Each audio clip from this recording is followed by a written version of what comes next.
salle d'audience choisie pour juger, différente de celle du premier, est bien trop petite pour accueillir tout le public venu d'assister au procès. Les portes ont été ouvertes et une trentaine de personnes sont obligées de rester debout. Comme tout le monde est dedans, l'audience a commencé.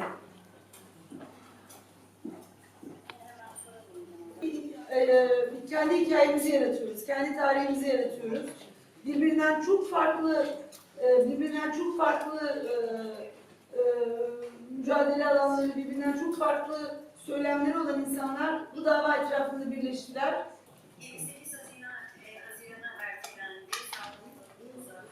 Il est reporté à 28 juin. Oh.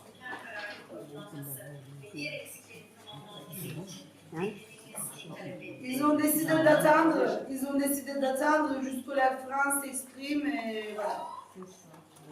Donc on a le temps jusqu'au prochain été. C'est bien le temps de s'organiser. D'accord.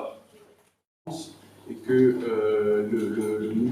au sein même de l'organe étatique turc, le dossier a été renvoyé à la Cour parce que les Turcs eux-mêmes ont considéré que le dossier n'était pas suffisamment charpenté.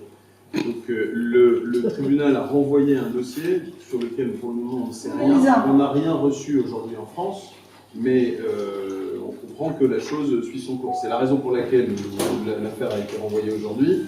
Ils ont dit qu'ils voulaient que l'affaire soit renvoyée au mois de juin pour laisser à la France le temps de statuer. En fait, statuer sur le principe de cette extradition.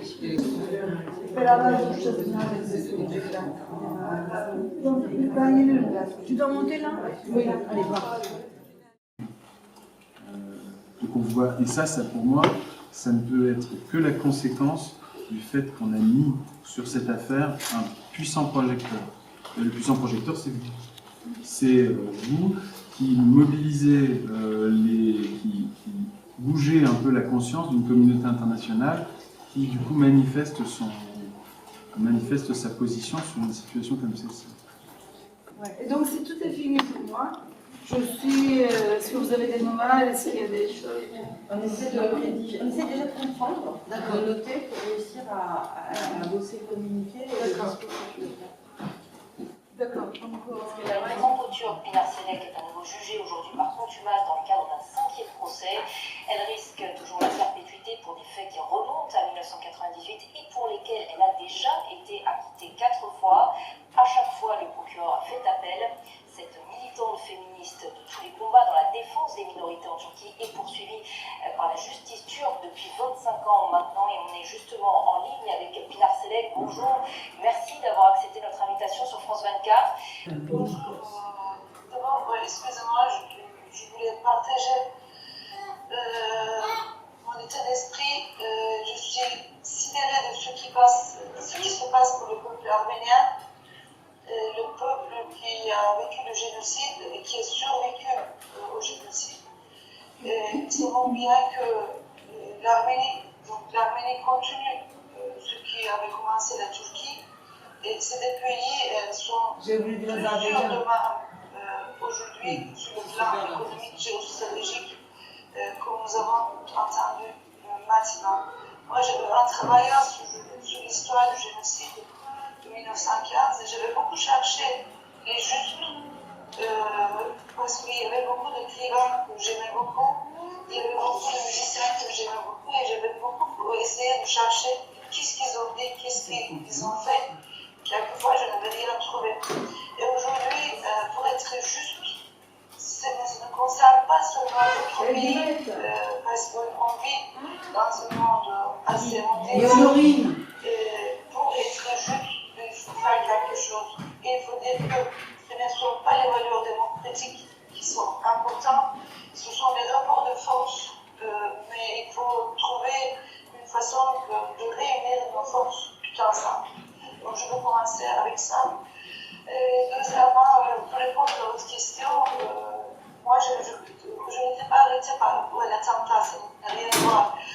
Moi je faisais pour votre travail sur justement les minorités en Turquie et vos engagements concernant les droits de l'homme dans le pays. Oui, c'était juste mes engagements, mais au début, il y a 25 ans, donc j'étais une jeune sociologue, entre guillemets turque, et donc je travaillais sur le mouvement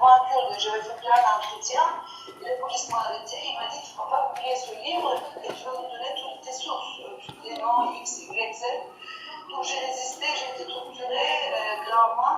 Après, on m'a mis en prison pour aider l'organisation, etc. Mais j'ai tenu bon. Mais 2 mois après, donc, il y a plein de complots de Montréal. Il y avait d'autres complots qui sont montés dans cette affaire. Depuis, notre lutte continue comme des fourmis.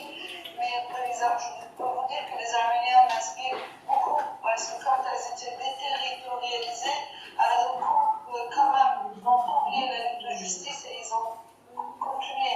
Donc moi, j'essaie de le faire avec tous mes amis.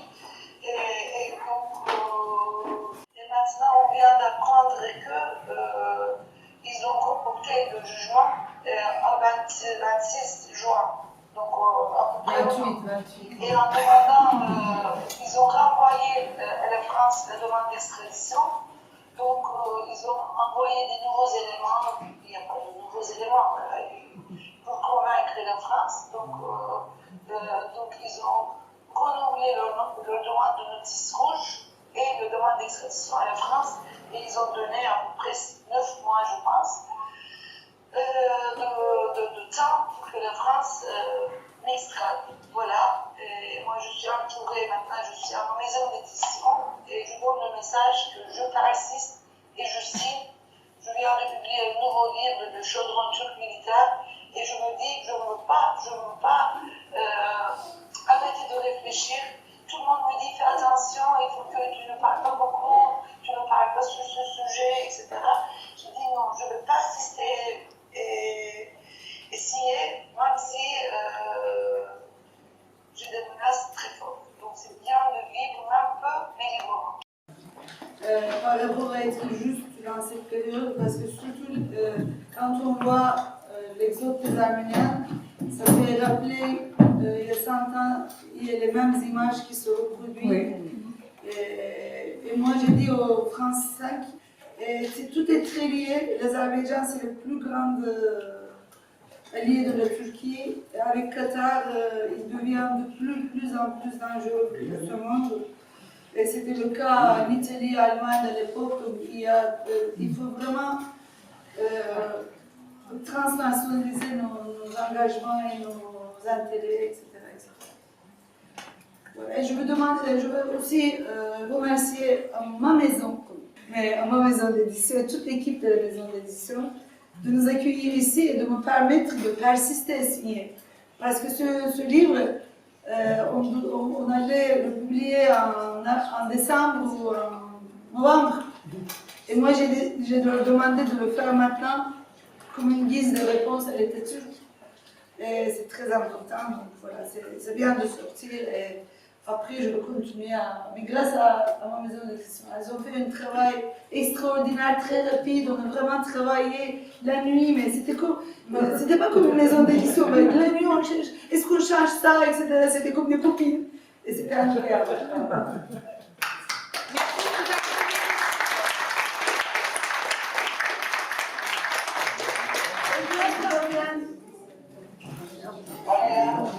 Salut, Pascal, Alex.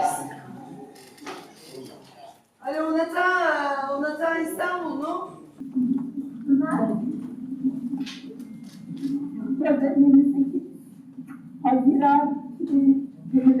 Elle vient de m'envoyer le texte première décision. Aynen, planımızı tutuyoruz beraber. Kendilerinden tutabilirler. Alors, ils ne sont pas sûrs si le ministre turc a déjà envoyé en France ou non. Le tribunal ne sait pas ça. Donc, on n'est pas sûr. Mais ça pourrait peut-être oui, peut-être non. Ou c'est un coup. Hani Fransa'ya gidecek, Fransa'dan dönecek, işte cevap gelecek falan. Hani o yüzden uzun bir süre koydu. Il a dit qu'on a mis le temps, c'est 9 mois. Fransa uçaklarla ayrıca konuşalım istersen. Evet, Hani, ben Fransa'da 7 yaşında bir şey var. Parce que le Cour des suprêmes a dépassé ses limites. Parce qu'il devait juger sur la forme. mais il a commencé à commenter les preuves, il dit que ce preuve peut être intéressant, etc. Donc, c'est vraiment, il y a une liste forme importante. Il ne peut pas juger sur le contenu parce que, voilà. Donc, les juges ont dit que, est-ce qu'en France, si le Cour suprême dépasse ses limites, est-ce qu'il y a des exemples qu'on peut faire quelque chose? Est-ce qu'on peut... Donc, elle dit que les jugements essayaient de trouver une solution.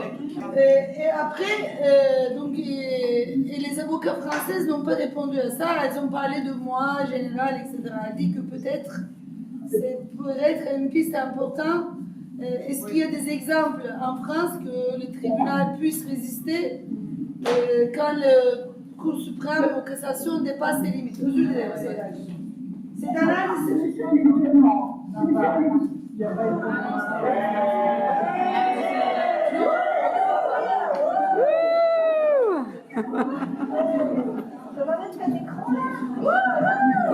partir à la presse, approuvé par Martin Pradel, par les différents coordinateurs. Donc elles ont travaillé quand elle était en train de s'amuser. Voilà. Le procès de Pinar Selek, une nouvelle fois reporté. Aujourd'hui, 29 septembre 2023, avait lieu à Istanbul la nouvelle audience du 5e procès, nouvelle étape d'un long acharnement politico-judiciaire entamé il y a 25 ans contre Pinar Selek, écrivaine et sociologue franco-turque, fallacieusement accusée de terrorisme. Il s'agit de l'explosion marché aux épices d'Istanbul du 19 juillet 1998, dont il a été prouvé qu'elle était due à un accident. À cette date-là, Pinar Selek était déjà en prison depuis 8 jours et torturée pour livrer l'identité de militants kurdes qu'elle avait interviewés dans le cadre de son enquête sociologique. Acquittée 4 fois, elle est à nouveau mise en accusation début 2023.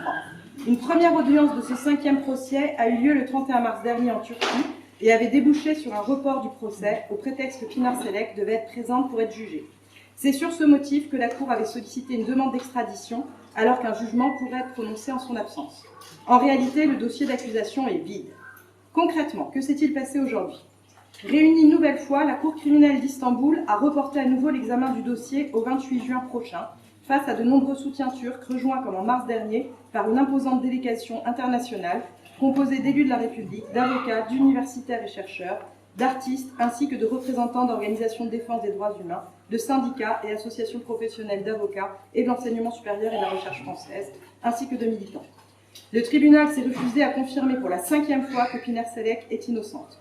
En effet, toutes les fois qu'une cour de justice a regardé le fond de son dossier, elle a admis qu'il n'y avait aucune preuve contre elle. Il cherche à faire diversion en renvoyant la balle à la France, censée examiner une demande d'extradition qu'elle n'a toujours pas reçue.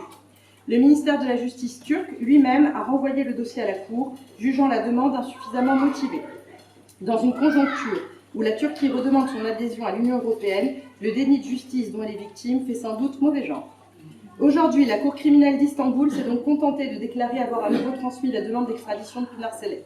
La France la recevra-t-elle ? Interpol attendait en effet toujours en mars dernier les éléments permettant de diffuser une notice rouge contre Pinar Selek. Que comprendre de tout cela ? Que la justice turque, qui souhaite enfermer Pinar Selek à perpétuité pour ses travaux de recherche, comme pour ses œuvres littéraires et ses prises de position en faveur des minorités kurdes et arméniennes, des mouvements féministes et des minorités LGBTQ, turque poursuit son acharnement politique contre elle, qui relève du harcèlement, voire de la torture psychologique. Elle espère sans doute épuiser la résistance de Pinar Selek comme celle de la puissante solidarité internationale qui se dresse à ses côtés. Mais notre détermination reste entière afin que justice soit enfin rendue pour notre collègue, amie et camarade, et que cette grande intellectuelle puisse poursuivre ses activités d'enseignante, de chercheur, d'écrivaine et de militante en toute liberté. Ce procès politique en terrorisme est une des formes les plus extrêmes d'atteinte à la liberté d'expression et à la liberté académique, menacée aujourd'hui partout dans le monde. Nous serons toujours à ses côtés, le 28 juin, à Istanbul et ailleurs. Justice pour Pinar. Justice pour Pinar.